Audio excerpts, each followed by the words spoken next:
Pune railway station समोरच्या महात्मा गांधींच्या पुतळ्याची एका माथे फिरूने विटंबना करण्याचा प्रयत्न केलाय। हातात कोयता घेऊन सूरज शुक्ला नामक माथेपुरी फिरू पुतळ्यावरती चढला होता आणि दरम्यान शुक्ला हा मूळचा उत्तर प्रदेशातील वाराणसीचा असल्याची सुद्धा माहिती मिळतेय। तो प्रवास करत पुण्यात आला होता। अखेर या माथे फिरूला रेल्वे पोलिसांनी अटक केली आहे। भगवा कुर्ता घातलेला हा व्यक्ती महात्मा गांधींच्या पुतळ्याच्या चौथऱ्यावरती दिसला होता। त्याच्या हातात कोयताही दिसला होता।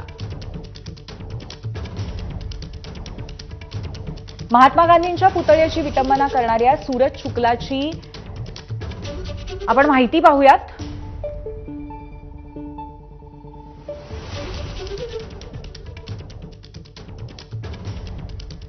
सूरज शुक्ला मूळचा वाराणसीचा आहे।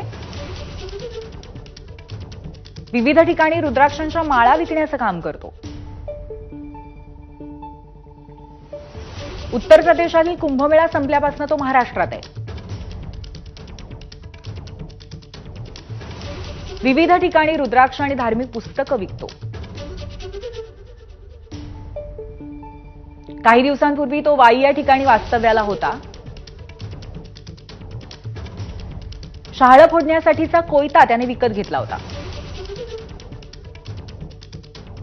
वाईतून पुण्यात आला आणि पुतळ्याची विटंबना त्याने केली।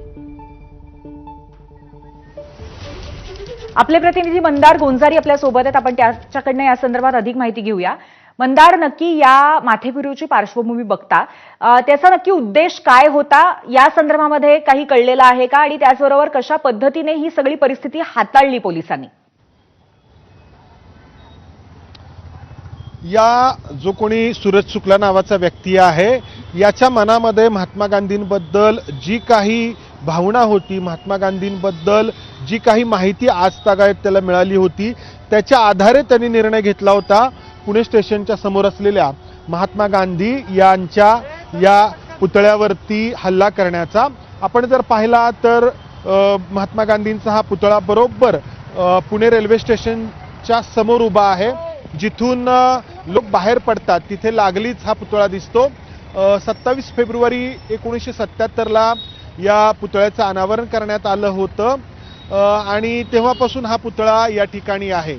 या सूरज शुक्लाची पार्श्वभूमी आपण सांगितली, वाराणसीचा आहे मूळचा, आणि त्यानंतर जेव्हा कुंभमेळा संपला तेव्हा पुण्यात येऊन महाराष्ट्रात येऊन इतर वेगवेगळ्या ठिकाणी धार्मिक पुस्तकं आणि रुद्राक्ष विकण्याचं काम तो करत होता।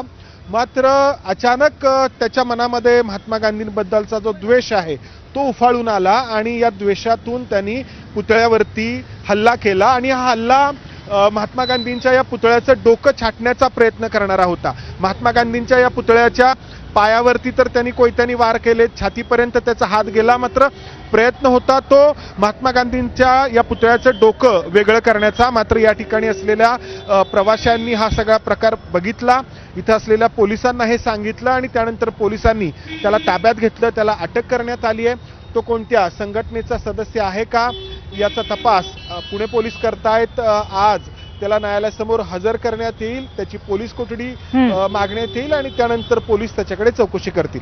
पूर्वी नक्कीच प्रवाशांनी आणि त्याचबरोबर पोलिसांनी सतर्कता दाखवल्यामुळे मोठा सामाजिक अनर्थ टळला। धन्यवाद आपण दिलेल्या माहितीबद्दल।